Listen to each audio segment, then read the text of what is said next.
बच्चों, आप लोग हिंदी पढ़ रहे हैं।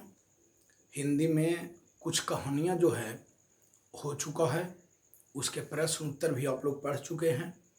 अब कविता स्टार्ट हुआ है, उसमें पिछला बार आप लोग पहले कविता पढ़ चुके हैं। उसके बाद जो जो परीक्षा के दृष्टिकोण से इम्पोर्टेंट चैप्टर है, पहले उसको आपको पढ़ाया जा रहा है। तो देखिए, अगला जो कविता है वो पद है, और ये जो पद लिखा हुआ है वो तुलसीदास के द्वारा लिखी गई है। किन के द्वारा लिखी गई है? तो तुलसीदास के द्वारा लिखी गई है। ये भी एक बहुत ही प्रसिद्ध कवि हैं और श्री राम के ये आराधक हैं। तो पहले किताब निकाल करके किताब से पहले समझ लेंगे, उसके बाद क्वेश्चन आंसर होगा। देखिए, कबहुक अम्ब अवसर पाई, कबहुक अम्ब अवसर पाई, इसका मतलब हो गया कबहुक मतलब सबसे पहले आप ये याद रखिए कि ये जो पंक्ति है इसमें तुलसीदास जो है सीता माता से श्री राम के पास अपनी व्यथा को, अपने दुख को, अपने कष्ट को पहुंचाने के लिए विनती कर रहे हैं, प्रार्थना कर रहे हैं। क्या कर रहे हैं? देखिए, कबहुक माने कभी, अम्ब, अम्ब कहा जा रहा है सीता माता को, अम्ब कहा जा रहा है सीता माता को, पर्यायवाची शब्द है। अवसर पाई माने अवसर पाकर, यानी मौका पाकर, यानी हे सीता माता, कभी अवसर पाकर, कभी मौका निकाल कर, मेरियो सुधी, मेरियो सुधी घायबी कछु करुण कथा चलाई। मेरियो सुधी कहे कि मतलब मेरा जो दुख है, मेरा जो कष्ट है ना, कुछ करुण कथा चलाई, यानी मेरा जो दुख और कष्ट है वो श्री राम प्रभु के पास आप उस कथा के बारे में थोड़ा चर्चा कर दीजिए कि हाँ भाई, आपका एक भक्त है तुलसीदास, उसको क्या क्या दुख और कष्ट है, उसकी कथा आप चला दीजिए। दीन सब अंगहीन छीन मलिन अघी अघोई, यानी दीन, देखिए ऐसे लिखा हुआ है दीन, दीन कह के मतलब होता है गरीब, यानी हमारी दशा के बारे में आप बताइए कि वह जो भक्त तुलसीदास है वह काफ़ी गरीब है, उसके पास पहनने के लिए भी कुछ वस्त्र नहीं है ना, उसका शरीर बिल्कुल मलिन हो चुका है। मैंने कह के मतलब हो गया कि एकदम दीनहीन दशा के बारे में आप बता दीजिए, कभी मौका देख करके। किनको? तो श्री राम प्रभु को।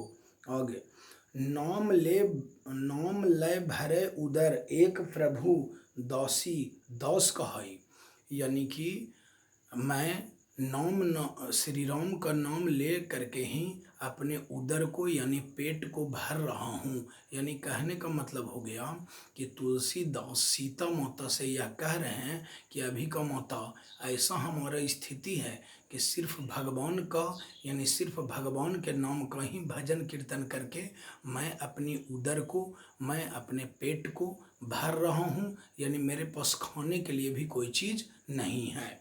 फिर आगे देखिए, बुझिए सो है कौन कही भी नाम दसा जनाई, और यदि आप उन्हें हमारे बारे में अगर बुझाते हैं, बताते हैं, तो वो अगर पूछेंगे कि हाँ कौन है, तो आप जो है उन्हें मेरा दास बता देना कि आप ही का एक गुलाम है, दास है, और मेरी दीनहीन दशा के बारे में आप बता दीजिएगा। सुनत राम कृपालु के मेरी बिगाड़ियों बनी जाई, सुनत राम कृपालु, यानी मेरी दीनहीन दशा का जब आप श्री राम प्रभु के पास वर्णन करेंगे कि मेरी बिगाड़ियों बनी जाई, तो मेरे जो सभी काम हैं, बिगड़े हुए काम हैं, बिगाड़ियों माने बिगड़े हुए काम हैं, है ना, वह जो है वह पूरी तरह से बन जाएगा। जानकी जगन जननी, जानकी सीता माता का पर्यायवाची शब्द है। जग जननी यानी संसार की माँ, जनकी किए बचन सहाई, यानी हे जग जननी सीता माता, है ना, लोग का वचन को, लोग कहने का मतलब हो गया कि हमारे जैसे ही यदि और कोई दुख में हो, कष्ट में हो, तो आप क्या करें कि उनकी दीनहीन दशा को, उनके दुख को, कष्ट को श्री राम प्रभु के पास पहुँचाने की कृपा करें। तरय तुलसीदास भवतब नाथ गुणगन गाई। तरय तुलसीदास यानी जब आप मेरे दुख और कष्ट को श्री राम प्रभु के पास पहुंचा देंगे तो तरय तुलसीदास यानी तुलसीदास जो है बिल्कुल तर हो जाएगा। तर कह का मतलब एकदम निहाल हो जाएगा, यानी उसका दुख जो है समाप्त हो जाएगा। भव तब नाथ गुणगन गाई, है ना, तब आपका जो गुणगान है और आपका सीता माता का, है ना, और श्री राम प्रभु का जो गुणगान है वो सभी लोग निश्चित रूप से गाएंगे। तो आप लोग जो ये पहला पैराग्राफ पढ़े हैं इससे यह साफ साफ पता चलता है कि कभी जो कि तुलसीदास हैं, है ना, वो जो है अपनी व्यथा को, दुख को जो है सीता माता के माध्यम से श्री राम प्रभु तक के पहुंचाने का कार्य कर रहे हैं, क्योंकि श्री राम प्रभु तक के डायरेक्ट जो है इनको संदेश पहुंचाने में, कवि को संदेश पहुंचाने में संकोच हो रहा है ना। ऐसे भी किसी से यदि यह क्वेश्चन ही है कि अपने स्वयं न कह कर सीता माता से क्यों कहलवाना चाहते हैं कवि, तो क्योंकि यदि किसी व्यक्ति को यदि काम करवाना हो, कोई काम करवाना हो किसी व्यक्ति से, तो निश्चित रूप से उनकी पत्नी के द्वारा कहे जाने पर वह काम जल्दी हो जाता है। तो यही श्री राम प्रभु की पत्नी कौन है, तो सीता हैं। तो यह कवि को पूर्ण और अटल विश्वास है कि यदि सीता माता हमारे दुख या दीनहीन दशा के बारे में श्री राम प्रभु को कह देंगी तो मेरे सारे कष्ट जो है बिल्कुल समाप्त हो जाएंगे। अब दूसरा पढ़ेंगे, दूसरा वाला। यह जो है इसमें 1613 ईस्वी में भयंकर अकाल आया था।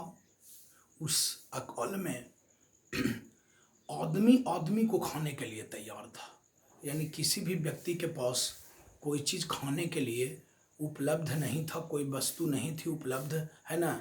जितना लोग सगे संबंधी थे वे मुंह मोड़ लेते हैं, तो इसी के बारे में कहा जा रहा है। तो देखिए, द्वार हों भोर की ओको काजू, है ना, द्वार हों भोर ही को काजू, यानी इन पंक्तियों के माध्यम से तुलसीदास जो है अपनी गरीबी, अपनी दीनता का वर्णन करते हुए कहते हैं कि उस समय के भीषण काल में, उस समय के भीषण काल का एक मतलब बताइए दिए कि जब 1613 ईस्वी में भयंकर अकाल पड़ा था तब, है ना, तो तुलसीदास को उनके सगी संबंधियों ने ऐसा छोड़ दिया कि फिर कभी मैंने उनका दरवाजा की ओर भी कोई नहीं ताका। यानी द्वार हों भोर ही को आजू, यानी सगे संबंधियों ने इनके द्वार को, तुलसीदास जी के द्वार को क्या कर दिया, तो त्याग कर दिया, छोड़ दिया।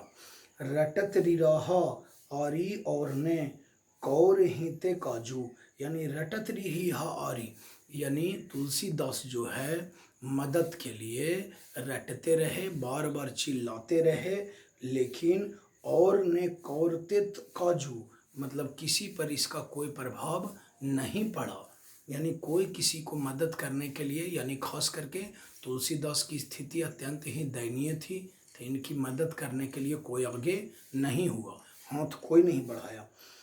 कली करौल दुकौल दारुण सब कुभांति कुसाजू, कली करौल दुकौल कहे का मतलब कि एकदम बहुत ही भयानक समय आ गया।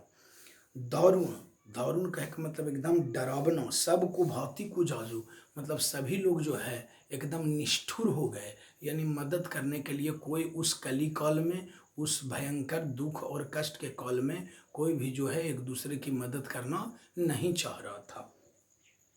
नीच जन, नीच जन मन ऊंच जैसी कोढ़ में की खाजू, यानी आदमी की जो मानसिकता है वह नीचता पर उतर आई। मन ऊंच, यानी मन जो ऊंचा रखना चाहिए वह नीचा हो गया। जैसी कोढ़ में की खाजू, यानी लगता है कि जैसे मनुष्य जो है एकदम कोढ़, मनुष्य को कोढ़ हो गया है। आगे देखिए, हरि हिय में सदैव बुझियो जाई साधु समाज, तब हमने क्या किया कि हमने अपना घर द्वार छोड़ करके साधु जनों, है ना, साधु महात्माओं की संगति में चला गया। अब देखिए, साधु समाज की संगति में चला गया। मुँह से कहूँ कतहूँ कोई, यानी मेरे से बहुत सारे लोगों ने कहा। तिन्ह कहयो कौशल राजू, है ना, आप जो है कौशल राजू को कहिए। कौशल राजू कह के मतलब उनको श्री राम प्रभु को कहिए। दीनता दारिद दलय को कृपा बारिधि बाजू, मतलब दीनता दारिद यानी दीनता माने हो गया गरीबी, या दारिद माने वही दरिद्रता गरीबी जो कहिए, है ना, यानी गरीबी और दीनता को जो है कृपा बारिधि बाजू, मतलब वो जो है एकदम पूरी तरह से छोड़ देने के लिए कहते हैं कि मतलब आप जो है हमारी इस दीनहीन दशा को प्रभु श्री राम के पास पहुंचा दीजिए। आगे देखिए, दानी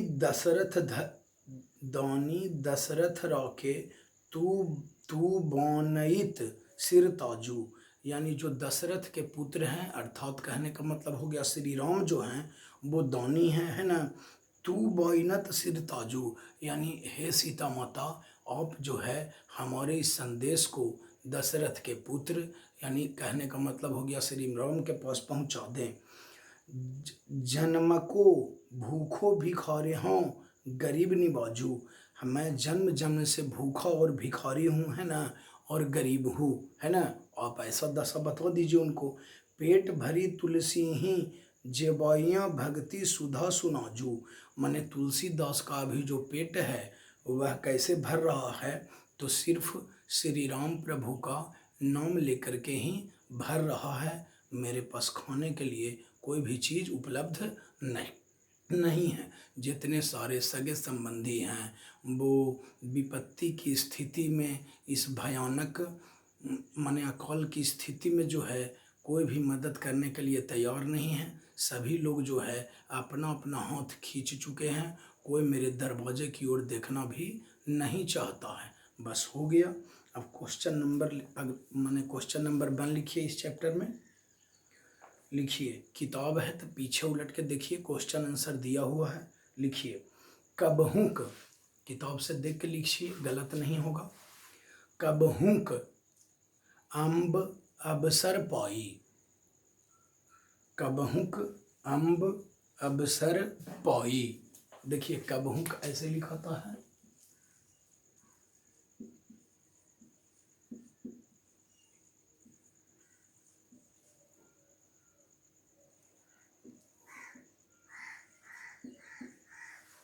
लिखिए, कबहुक अम्ब अबसर पाई पूर्ण विराम दीजिए। लिखिए, यहाँ अम्ब संबोधन किसके लिए है? यहाँ अम्ब संबोधन किसके लिए है? Question mark. इस संबोधन का मर्म स्पष्ट करें। इस संबोधन का मर्म स्पष्ट करें। मर्म का मतलब हो गया मतलब। इस संबोधन का मर्म स्पष्ट करें। चलिए आंसर में लिखिए। उपर्युक्त पंक्ति में यू के ऊपर रेप आधा का उत्तर लिखिए। उपर्युक्त पंक्ति में अम्ब का संबोधन, उपर्युक्त पंक्ति में अम्ब का संबोधन सीता माता के लिए किया गया है। सीता माता के लिए किया गया है, यानी ऊपर जो लिखा हुआ है ना, कबहुक अम्ब अबसर पाई, उसके बारे में कह रहा है कि अम्ब के मतलब हुआ क्या। तो उपर्युक्त पंक्ति में अम्ब का संबोधन सीता माता के लिए किया गया है। पूर्ण विराम देंगे। लिखिए, गोस्वामी तुलसीदास, तुलसीदास को गोस्वामी कहा जाता है, टाइटल नाम है। लिखिए, गोस्वामी तुलसीदास ने सीता जी को, गोस्वामी तुलसीदास ने सीता जी को सम्मान सूचक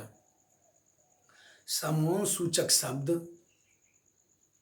अम्ब के द्वारा, सम्मान सूचक शब्द अम्ब के द्वारा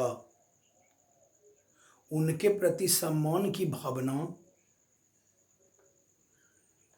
उनके प्रति सम्मान की भावना प्रदर्शित करने के लिए किए हैं।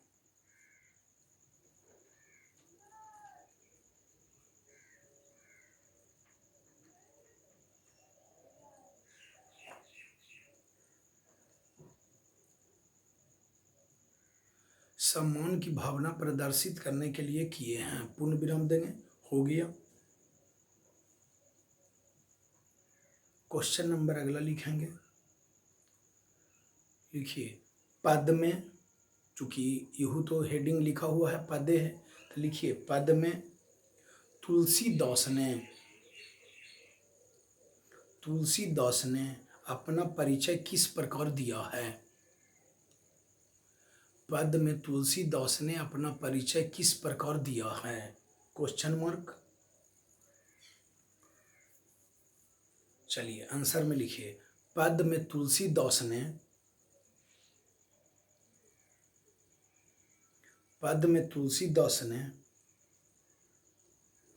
अपनी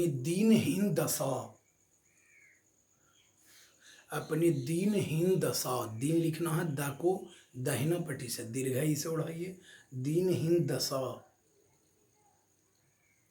के बारे में बताया है। पूर्ण विराम देंगे। अपनी भावना को व्यक्त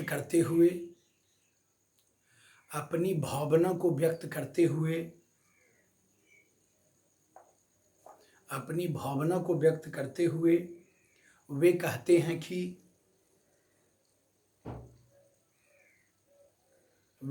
हैं कि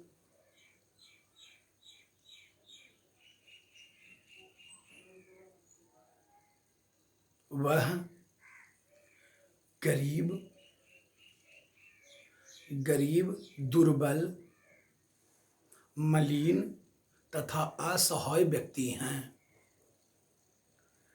गरीब, दुर्बल, मलिन तथा असहाय व्यक्ति हैं। पूर्ण विराम देंगे। उनमें अनेकों अवगुण हैं। माने तुलसीदास अपने बारे में बताते हैं, उनमें अनेकों अवगुण हैं। अवगुण मीन्स क्या हो गया? दोष, बुराई।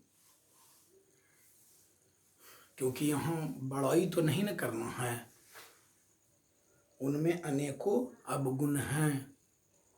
बस हो गया। अच्छा से पहले किताब निकाल करके पहले पढ़ लेंगे, उसके बाद फिर क्वेश्चन आंसर 2 गो इस वीडियो में हुआ है, फिर अगला वीडियो में नेक्स्ट होगा। जब तक पढ़िए और याद करते जाइए पीछे से, बस।